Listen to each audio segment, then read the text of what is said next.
Антон Владимирович, вот здесь в окрестностях, как говорится, достаточно много курортных мест, как Минводы, теперь, да, Домбай, Архыз, вот Красный Восток.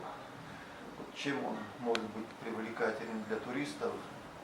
Что должно обусловить выбор туристов в пользу Красного Востока при наличии вот таких уже известных курортов? Я думаю, что есть две основные причины. Первая причина, что Красный Восток все-таки является одним из самых активных сельских населенных пунктов Республики Карачаево-Черкесия в части, во-первых, создания благоприятной городской среды, да, собственно, там уже построен парк Нарзанный, там, собственно, сейчас идет строительство спортивного комплекса, во многом уникального для сельской местности, для сельских населенных пунктов Карачаево-Черкесии.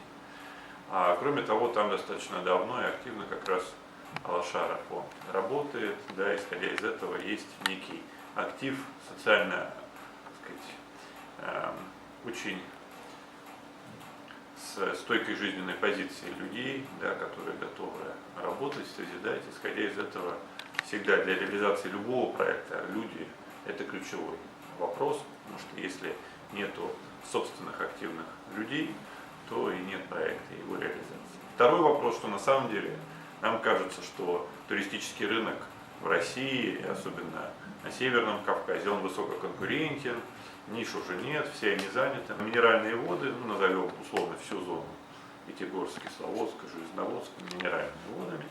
А это такой, в общем-то, унаследованный советского прошлого санаторный формат отдыха. Есть в нем бесспорные плюсы, но при этом мы понимаем, что чего не хватает в этом отдыхе. В этом отдыхе, во-первых, не хватает историко-культурной компоненты, потому что мы находимся на Северном Кавказе.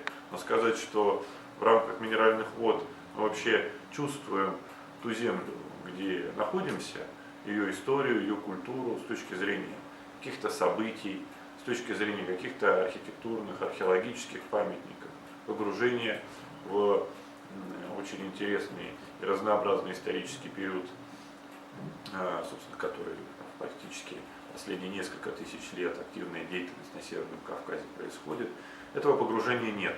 Нету современного интерактивного музея, нет современного, например, этнографического комплекса под открытым небом.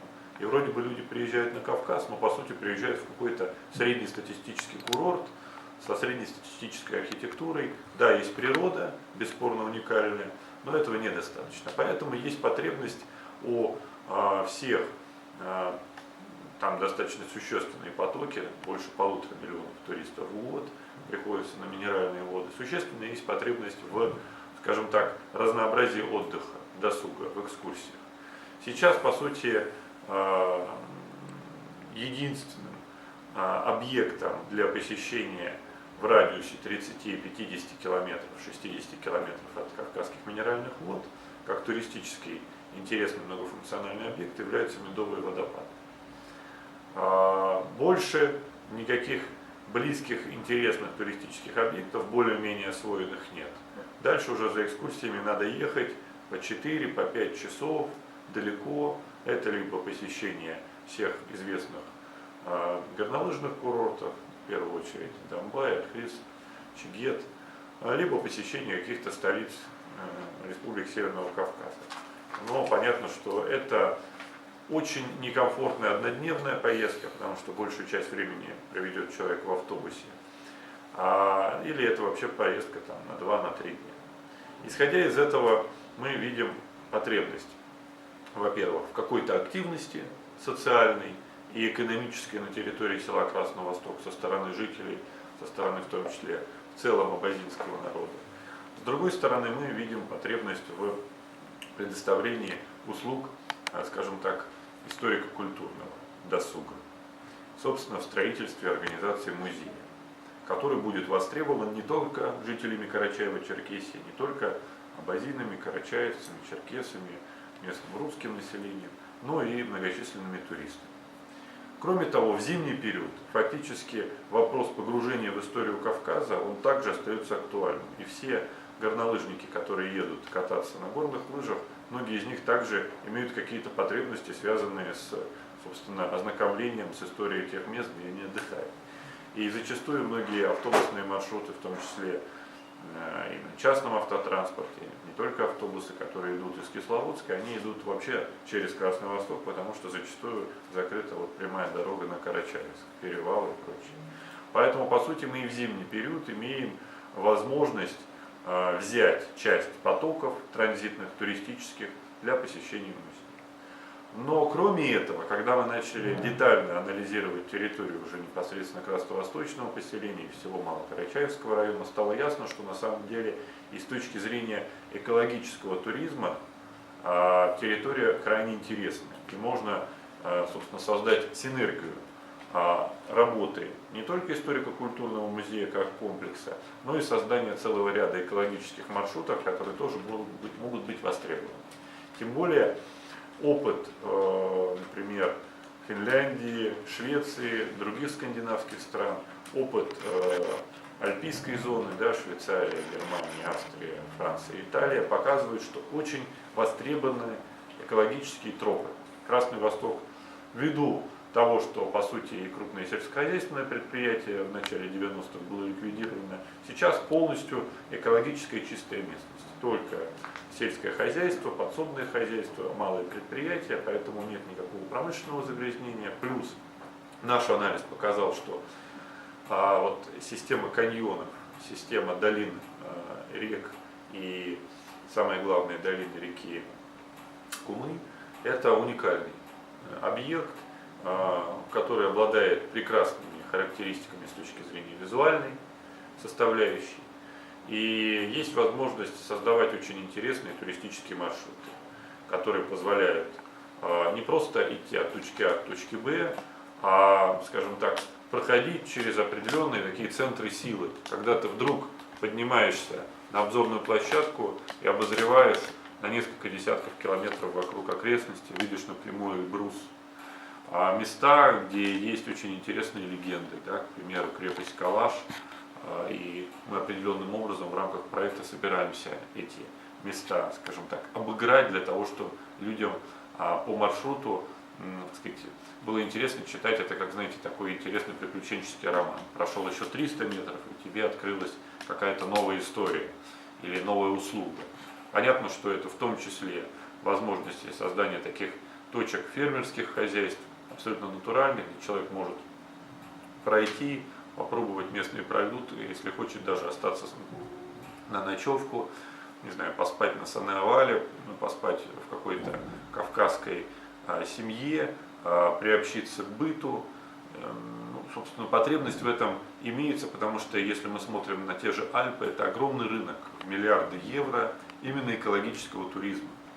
И комбинация туристических маршрутов, как пешеходных, так и на лошадях. И отдельно мы, собственно, кроме того, что создаем в рамках Красного Востока историко-культурный музей и одновременно в виде музея под открытым небом этого создания исторической жилой застройки, хозяйственной застройки, чтобы показать фактически быт, но мы сделаем упор на абазинский народ, потому что это исконная территория абазинского народа и, самое главное, очень интересная история.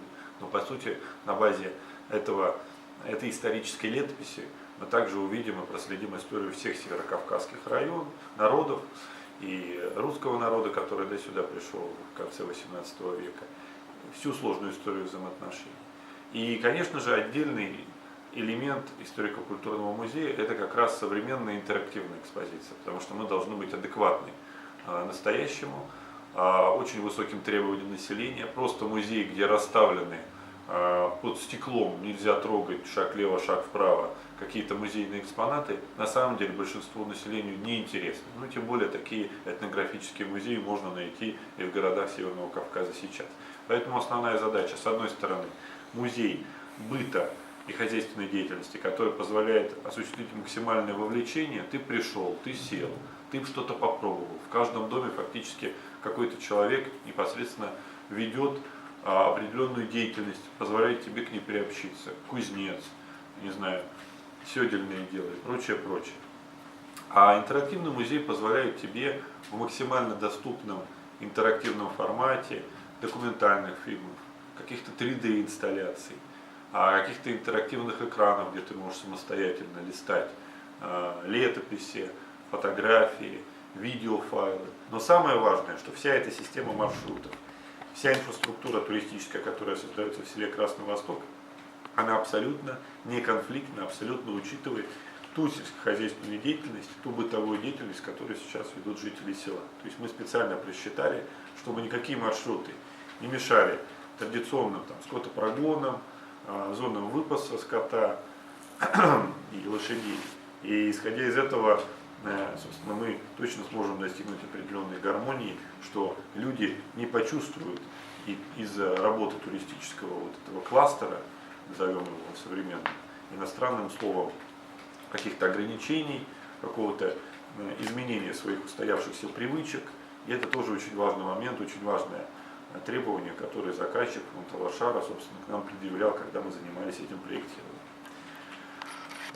Важнейший момент связан, конечно, и с развитием инженерной транспортной инфраструктуры. И фактически мы здесь переходим к тому блоку, что по сути задача у этого проекта изначально далеко не только коммерческая, хотя здесь очень важно удержать баланс, чтобы этот проект все-таки был коммерчески интересен для потенциальных частных инвесторов, потому что здесь важно создать пул инвесторов. Не может один инвестор все-таки реализовать частный такой крупный проект.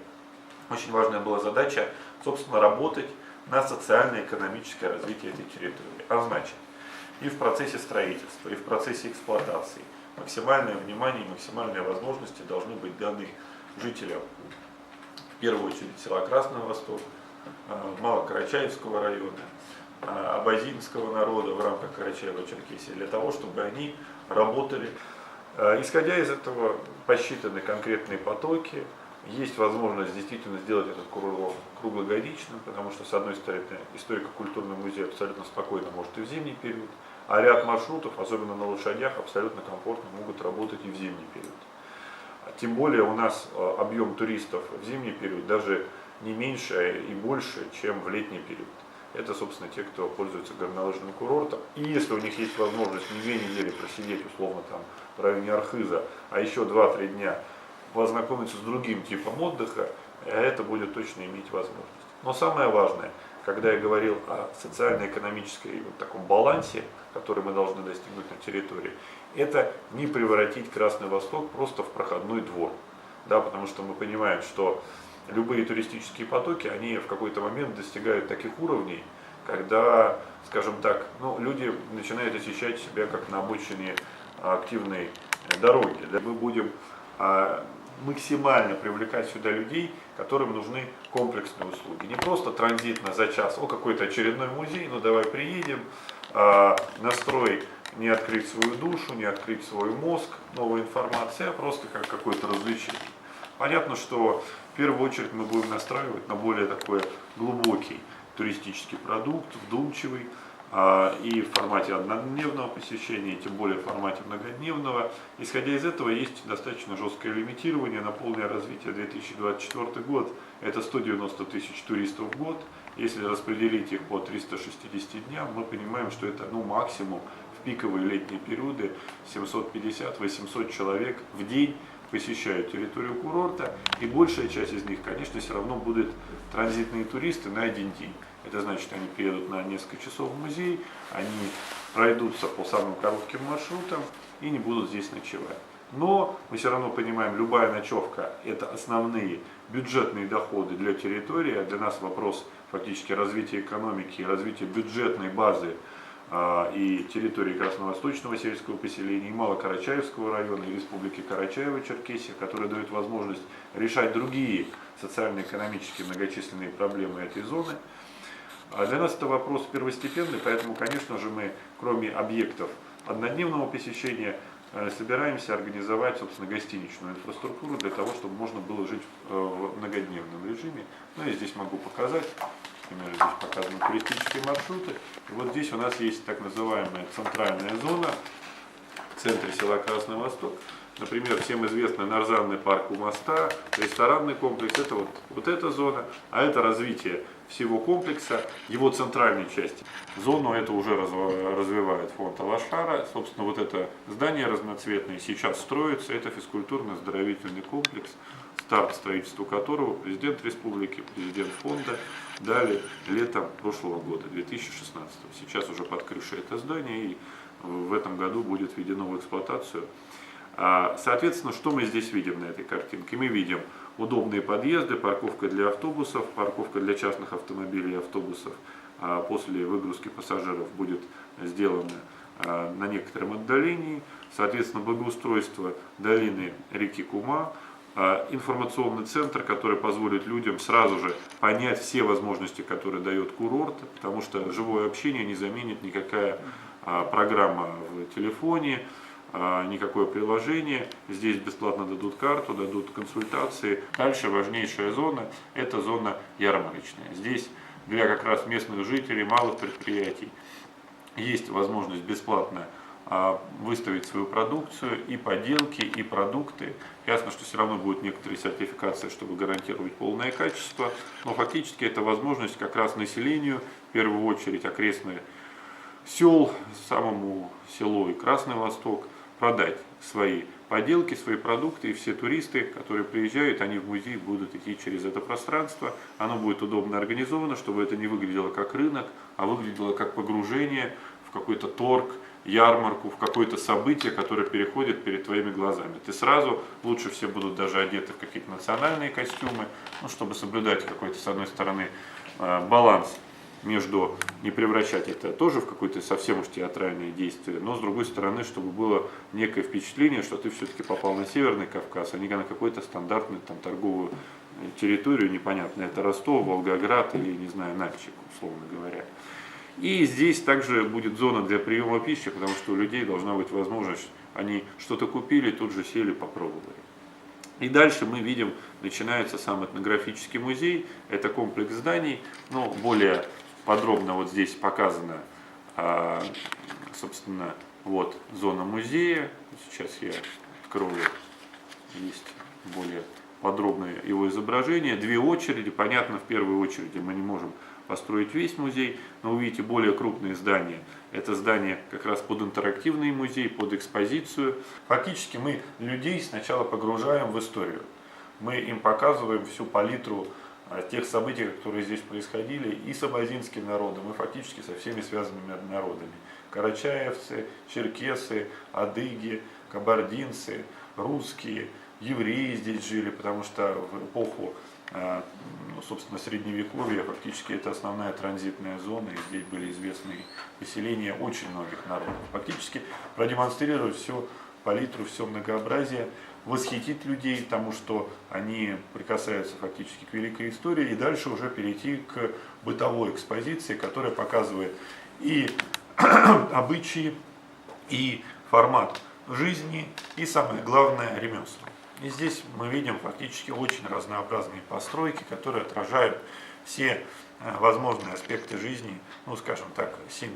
Что очень важно, пространство, мы тут тоже провели некое историческое исследование, пока, скажем так, формат жилища был выбран как максимально близкий такой, мы понимаем отлично, что очень многие, в том числе абазинские, как у всех населяющих народов Северный Кавказ, домов, они все равно носили такой временный характер, потому что очень часто были переселения, очень часто, мы понимаем, были какие-то войны, гонения, когда приходилось бросать свое жилье, поэтому очень часто строили, конечно, не капитальную застройку, но если мы говорим о капитальном строительстве, пока наши исследования показали, что вот какой-то такой формат, он максимально близок к тому, что изображено. И самое главное, что этнографическая деревня не должна выглядеть как мемориальный мертвый объект, музейный. То есть все можно трогать, и все должно быть наполнено жизнью. Поэтому здесь условно показано, что тут же дикие животные, тут же колодец, тут же какая-то хозяйственная деятельность ведется людьми, которые, конечно, с одной стороны являются работниками музея, но которые занимаются, например, понятными действиями тех же предков своих. Исходя из этого, фактически идет максимальное погружение. После музея понятно, что есть, например, территория отеля, который стоит за музеем, тут тоже вводится разными очередями.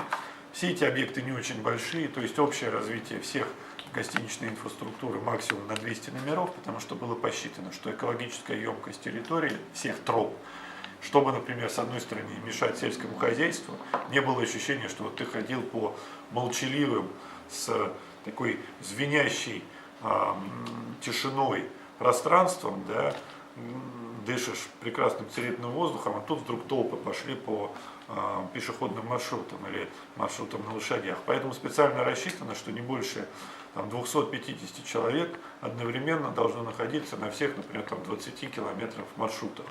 Дальше, что очень интересно, начинают расходиться маршруты от центральной зоны. Вот здесь показана карта этих маршрутов. Первая очередь это Красный Восток, это как раз цифра 1, это непосредственно музей. И есть, например, первый маршрут на лошади, зеленый, пешеходные маршруты. Здесь у нас создается музей лошади. Он тоже находится в центральной части Красного Востока, я еще покажу. Также для экономической деятельности предусматривается развитие форелевого хозяйства.